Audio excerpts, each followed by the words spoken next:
The sub 500cc segment is warming up, and how? Recently, TVS launched the Apache RTR 310, a flagship motorcycle from the company. It comes with all bells and whistles.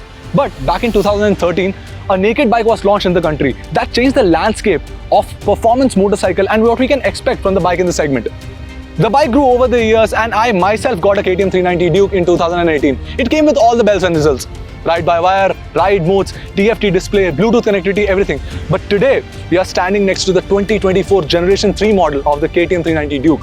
Now, everything has changed about the bike. It looks more aggressive, the design has been changed, the displacement has gone up, and I'm going to be riding this in the city as well as on the track where I can push it to the limits. You're watching the Park Plus channel, subscribe to it and click the bell icon to stay updated to all the videos that we do. But today, this one is a little special because it's my birthday, and what better way to celebrate my birthday on this menacing looking motorcycle. Stay tuned.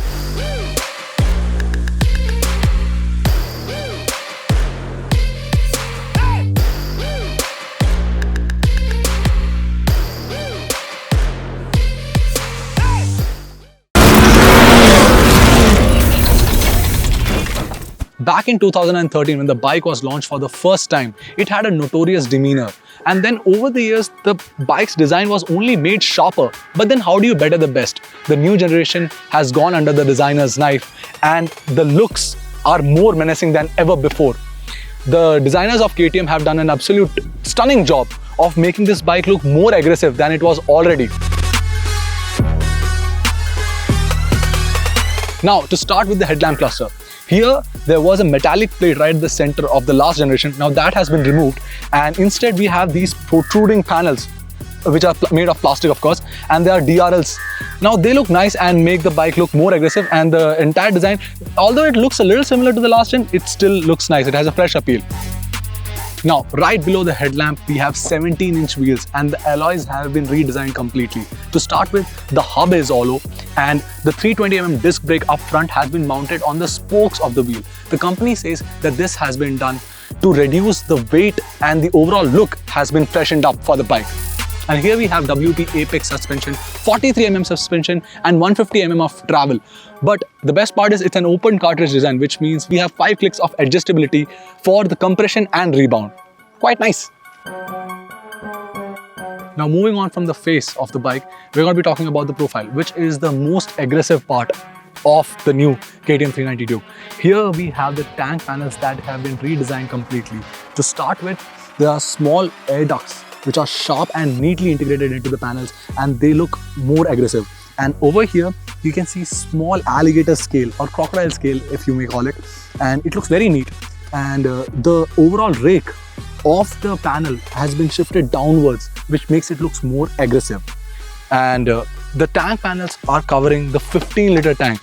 The earlier generation had a 13-liter tank. This one is 15-liter, and yet there has been a reduction in weight. Here we have a nice 2-piece seat setup. It also makes you sit in the bike than on it. The seat height is 800mm, but we're going to be talking about that a little later. Now, when it comes to the rear suspension, that has been the place where the most change has happened in the bike. The rear suspension on the last generation was placed at the center, a monoshock. The monoshock remains the same, but it is offset. Now, this one has 5-step adjustability for rebound and 161mm of travel. Now, because it is offset to the right side and the disc brake is also put on the right side, this whole profile gives a more aggressive look, and it looks so nice. It looks beautiful. The gorgeous looking bike.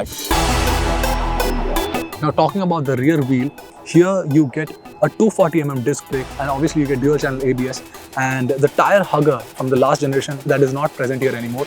Instead, the rear fender has been designed in such a way that the mudguard has been integrated here in the rear fender, thus allowing more weight reduction. Now, that being said, let's talk about the seating and ergonomics of the bike. Now, this here is a 800mm seat height, and I am 5 feet 9 inches. So if I swing a leg over, this is how I'm seated. Now, the foot pegs are not very aggressively rear set, but yet they're comfortable. Slightly rear set though. And this is how the single piece handlebar holds you. And it's a wide handlebar, you have more leverage over the bike, and right at the center of the single piece handlebar you have a 5-inch TFT dash. Now this is very nice, very crisp readabouts, and you get a lot of reads. So you have a completely digital speedometer, and a rev counter. The gear position indicator is also big and chunky, so you don't have to look for it. It's right there on which gear you are riding. And when it comes to the features that the bike is offering, so you have 3 ride modes: street, rain and track. And track mode, the layout does change a little different, and you have launch control as well. Apart from that, I think it's one of the best readabouts I have ever seen on a bike in this segment. The instrument cluster actually gives you a lot more than just the basic readabouts. You can navigate about the motorcycle, so it shows you what mode you're riding on, and you can click off the ABS, you can switch it off, you can make it supermoto where the rear disc brake has no ABS, and there is MTC, motorcycle traction control, and then there's a launch control which can only be engaged when you are riding on the track mode. And apart from that, when it comes to the bike info segment, you can check the temperature of the coolant, you can check the fuel range, the battery, the odo, and all of that. You can have trip meters, odo 1, trip 2, and the speed control is also there. So this is a feature where you can set a speed if you are giving your bike to someone else and you don't trust that person, so you can have a speed control as well. Quite a neat feature.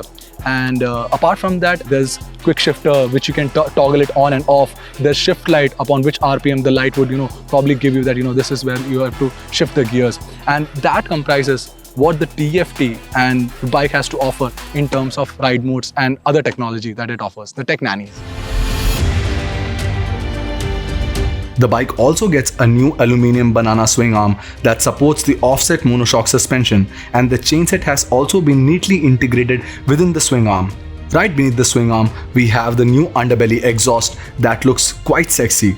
The brand has done away with the old upswept exhaust, and overall, the bike looks very aggressive with the raw and naked look. Courtesy of the raw look goes to the new trellis frame, aluminum subframe, offset monoshock, redesigned tank panels, and the new underbelly exhaust system. It does look fast while standing still. Now at the heart of the matter is the 399cc liquid-cooled single-cylinder engine which makes 44.25 bhp of power at 8500 rpm and 39 Nm of peak torque at 6500 rpm. But then, this is not the setting to test it. Let's gear up and take it to a place where it belongs.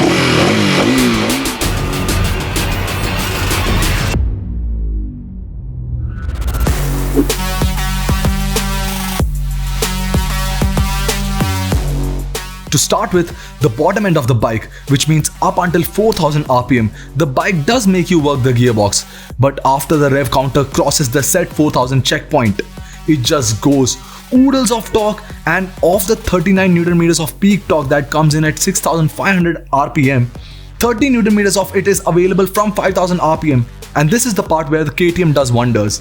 While there is less power at the bottom end, the engine is very rev happy, which means that it does not take much time to reach the sweet spot. It revs up quickly and you have oodles of torque at your disposal. The twist of the throttle will give you all the power you need for a quick overtake and those sudden need for speed urges. Trust me, they are all satisfied. And that power band will quench your thirst to a good 7000 rpm and will give you some more to play with.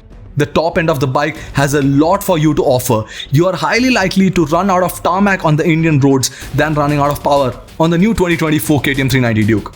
The engine displacement has gone up and so has the power and torque. The difference is quite marginal though. The torque has gone up by 2 Nm, but the gearbox comes with a slipper clutch and a bidirectional quick shifter, and I'm happy to report that the quick shifter works fine. If I am to nitpick, I would say that the upshifts are smoother than the downshifts and it can be toggled as well. The clutch action is also very light and it is adjustable as well. I was able to clock 160 km/h on the back straight of the KTM test track at Chakan, but I'm sure that it is way more capable than that.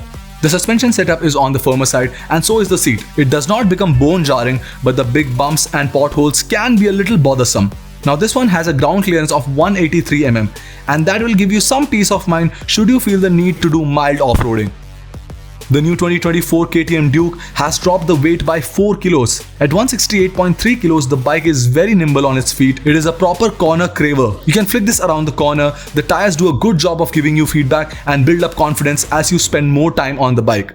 The braking duties are done by a 320mm disc up front and a 240mm disc at the rear. Both of them do a good job of shedding speed. The bite is sharp, yet there is a predictability. There are ride modes including street, rain and track. The rain mode dials down the acceleration inputs a little and the ABS is a little more active compared to the other modes. And the track mode is where the bike is in its element. The track mode also changes the layout of the TFT, which is much more race focused, and you can also use the launch control feature in the track mode. Neat feature that is. Other rider aids include the Supermoto mode, traction control, cornering ABS and the Supermoto ABS to name a few. The speed of 80 to 90 km per hour is a cinch for the bike and it can easily do 120 to 130 km per hour without breaking a sweat. The bike actually goads you to build up speed, which is actually a good thing. I would recommend this bike to anyone who is looking for performance and wants to hone their skills.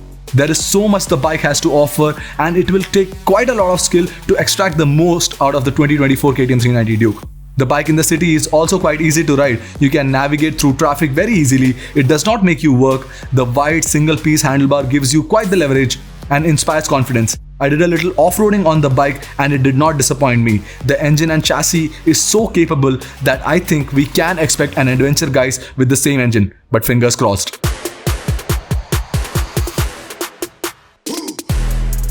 The bike rivals the likes of the BMW G310R, the newly launched Apache RTR 310, the Triumph Speed 400 to name a few. And how it fares against these big cats? Now that's a story we will have to wait for. Now let's try to sum it up.